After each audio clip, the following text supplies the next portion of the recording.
Welcome to world of love stories. कैसे हैं आप सब? आपको हमारे एपिसोड का पहला पार्ट कैसा पसंद आया ये हमें ज़रूर कमेंट करके बता दीजिएगा। और आपने इसके प्रीवियस पार्ट में ये सुना था कि अनाया जो है वो अपने रूम में चली जाती है और जो दादी है उससे शादी करने का डिमांड करती है, लेकिन अनाया इस बात का कोई भी जवाब नहीं देती है। ये तो आप प्रीवियस पार्ट जाकर सुन लीजिएगा और हम आगे बढ़ते हैं। अनाया जो है अपने रूम में जाने के बाद चेंज करती है और चेंज करने के बाद जो है विंडो के पास जाकर खड़ी हो जाती है। अनाया दादी की कई बातों के बारे में सोच रही थी, लेकिन वो दादी को चाहते हुए भी मना नहीं कर सकती थी। अब जो अनाया है वो इन सारी बातों को छोड़ती है। डिनर करने का उसका कोई मन नहीं था, इसीलिए वो जो है अपना लैपटॉप ओपन करती है और अपना जो काम है उसे करने लग जाती है। अनाया अपना काम करने में इतनी बिजी हो जाती है कि उसे पता ही नहीं चलता कि कब सुबह के 5 बज चुके हैं। अब अनाया अपना लैपटॉप बंद करती है, उसे वहीं साइड में रखती है और जो है सोने के लिए चली जाती है। अनाया 2-3 घंटे की नींद लेती है और अब 8 बज जाते हैं। अनाया उठती है और टाइम देखती है, 8 बज रहे थे। वो अपने फ़ोन के कुछ मेल्स चेक करती है और उसके बाद जो है एक मेल चेक करती है, जो मेल था मिस्टर गुप्ता का, जिसमें उन्होंने लिखा था कि उनकी जगह अभी आकृति ही वहाँ ऑफिस में काम करेगी और अगर अनाया को इस बात से कोई भी प्रॉब्लम है तो वो मिस्टर गुप्ता से डायरेक्ट बात करे। तो अनाया जो है वो उनका रिप्लाई कर देती है, जिसके बाद जो है सावर लेने के लिए चली जाती है। अब अनाया सावर ले रही थी, लेकिन उसके माइंड में बार बार दादी की जो बातें हैं वो गूंज रही थी। अनाया ना चाहते हुए भी एक फैसला लेती है और उसके बाद जो है वॉशरूम से बाहर आती है, रेडी होती है और रेडी होकर नीचे पहुंच जाती है। अनाया देखती है कि दादी जो है वो डाइनिंग टेबल पर बैठी हुई है। अनाया उनके पास जाती है और उनसे पूछती है कि अब उनकी तबीयत कैसी है। तभी दादी जो है वो कहती है, मैं तो ठीक हूँ, तूने बताया नहीं, क्या फैसला है तेरा? तो तभी जो अनाया है वो कहती है, दादी जैसा आप चाहती हैं वही होगा। अगर आपकी यही खुशी है कि मैं शादी कर लूँ तो फिर मुझे कोई प्रॉब्लम नहीं है, आप जिससे चाहेंगी मैं उससे शादी कर लूँगी। तभी दादी जो है वो कहती है, नहीं बेटा, मैं तेरे लिए कोई लड़की नहीं ढूंढूंगी, जो लड़की तुझे पसंद हो, जिसे तू पसंद करती हो उसी को लेकर आ, मुझे इससे कोई ऐतराज़ नहीं है।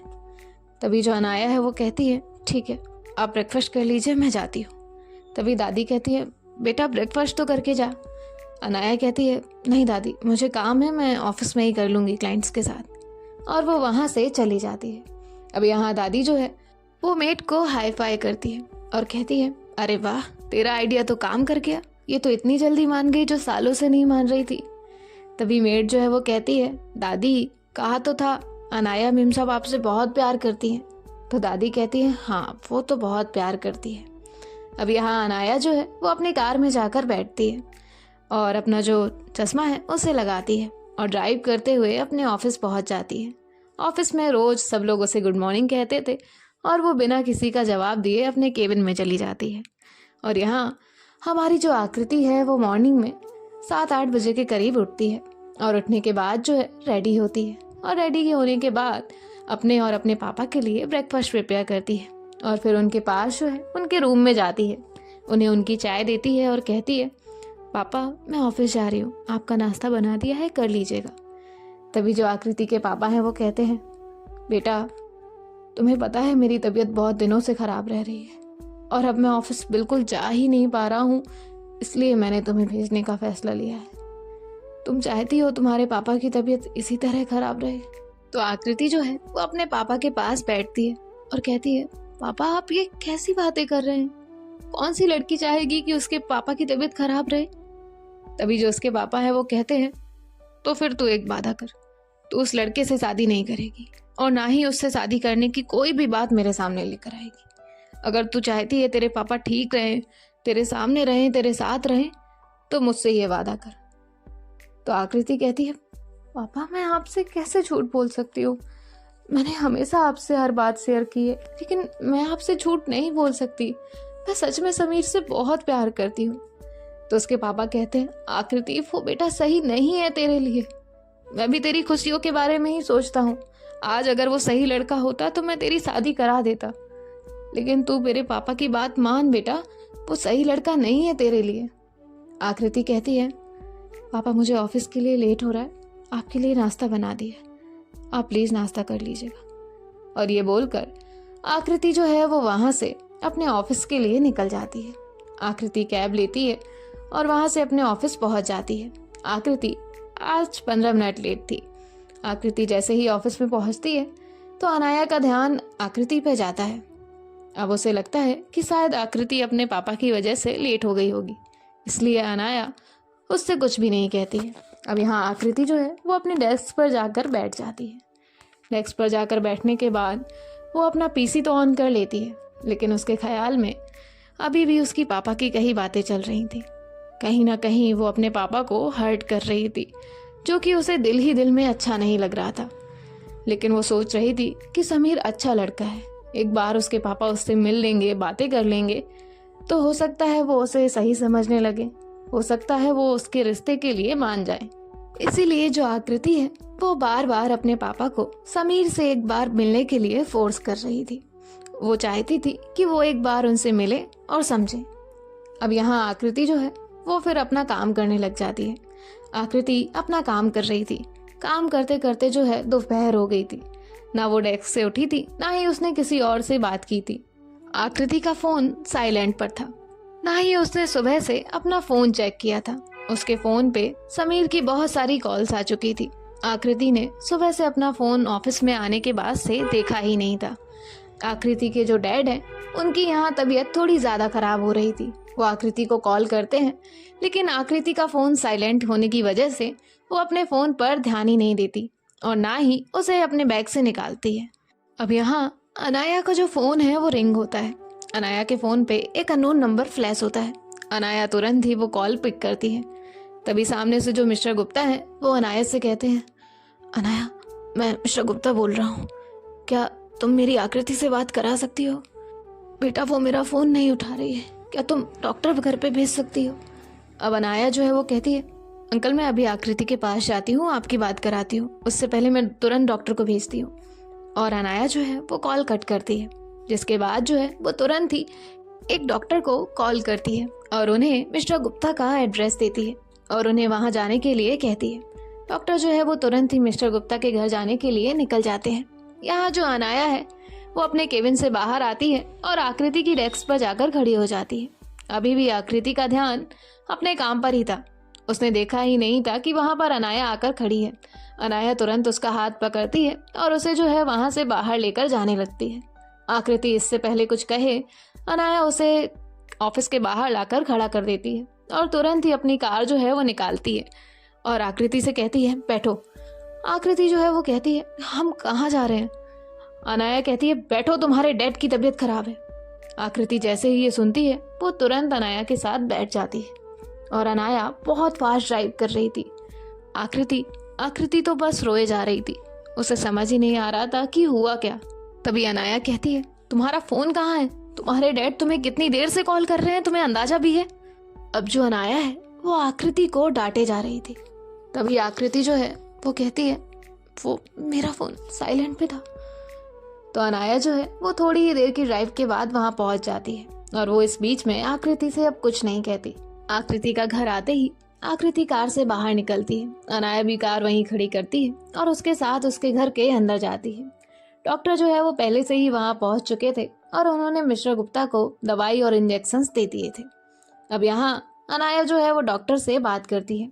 डॉक्टर कहते हैं, अभी तो नॉर्मल था, थोड़ा सा पैनिक अटैक ही आया था, लेकिन अगर ऐसे ही रहा तो हार्ट अटैक के चांसेस है। तो अनाया जो है वो उनसे कुछ चीज़ें डिस्कस करती है और जिसके बाद उन्हें उनकी फीस देकर वहाँ से भेज देती है। यहाँ आकृति जो है वो अपने डैड के पास बैठकर रो रही थी, उनसे माफ़ी मांग रही थी, उन्हें सॉरी कह रही थी। अनाया आकृति की बातें सुन तो रही थी, लेकिन उसे समझ नहीं आ रहा था कि आखिर आकृति अपने डैड से किस बात की माफ़ी मांग रही है। क्या उसने कोई गलती की थी या फिर वो फ़ोन ना उठा पाने की वजह से माफ़ी मांग रही थी? ये तो सिर्फ आकृति ही जानती थी। अनाया वहाँ खड़े होकर अंदाज़ा लगा रही थी। अब अनाया जो है वो उस रूम से बाहर आकर हॉल में बैठ जाती है। अनाया किसी के भी पर्सनल मैटर में नहीं पड़ना चाहती थी। अब जो आकृति के डैड हैं वो अपनी आंखें खोलते हैं तो देखते हैं कि आकृति वहाँ बैठे हुए रो रही है। तभी वो आकृति के सर पे हाथ रखते हैं। तभी जो आकृति है वो रोते हुए अपने डैड को देखती है और कहती है, पापा आप ठीक तो है ना? तो आकृति के डैड कहते हैं, हाँ मैं ठीक हूँ। तुम्हें यहाँ कौन लेकर आया? तो आकृति कहती है, वो बॉस। तो कहते हैं, क्या अनाया तुम्हें यहाँ लेकर आई है?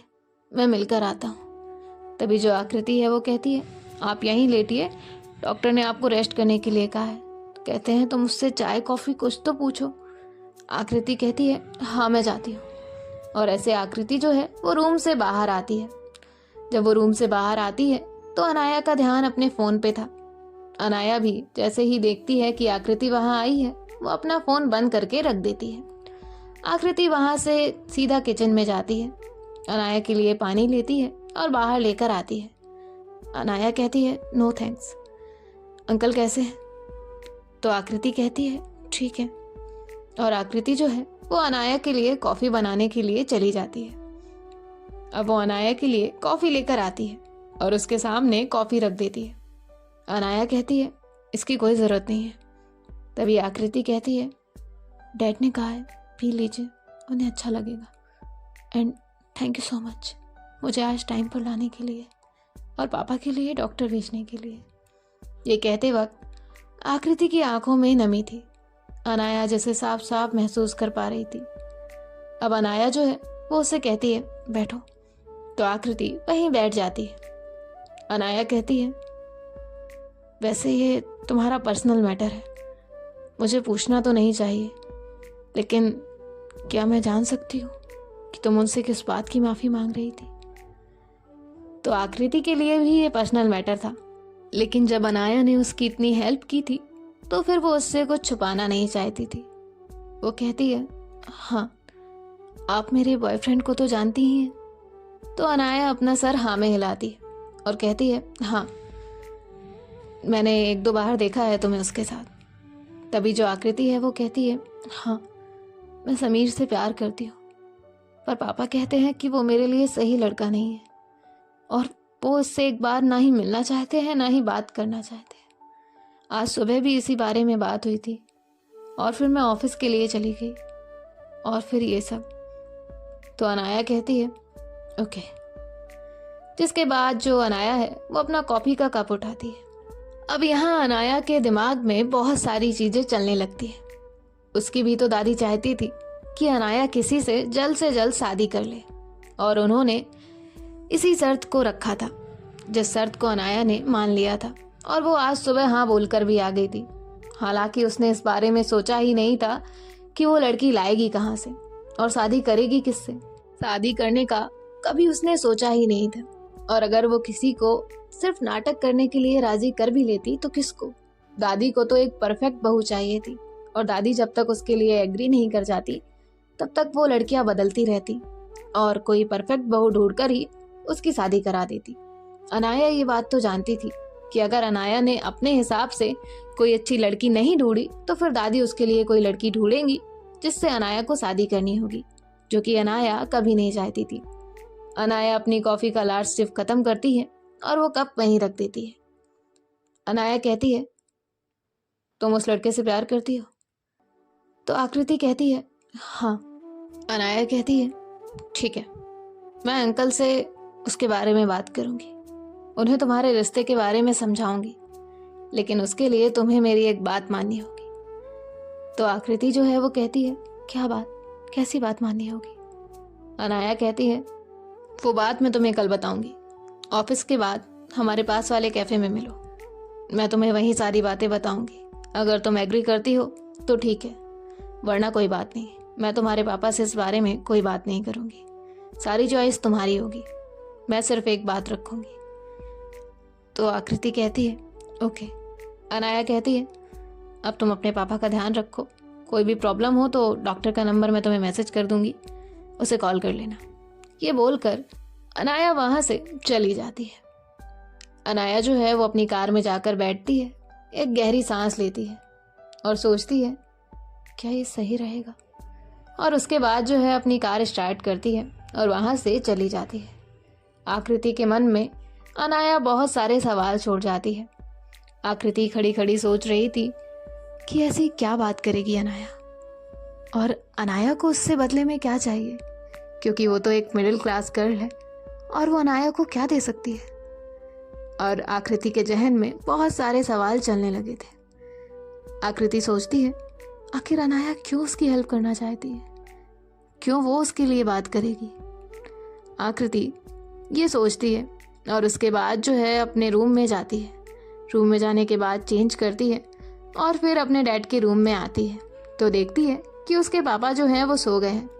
दवाइयाँ खाने के बाद जो है उन्हें नींद आ गई थी, इसलिए वो सो जाते हैं। यहाँ आकृति जो है वो किचन में जाती है। किचन में जाने के बाद अपने पापा के लिए थोड़ा लाइट वेट खाना बनाती है और उसके बाद जो है उसे काम करते करते रात हो चुकी थी और अब जो है उसे समीर का कॉल आता है।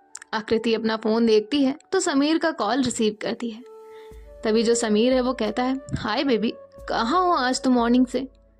तभी जो आकृति है वो कहती है पापा की तबीयत सही नहीं थी, घर पे ही थी।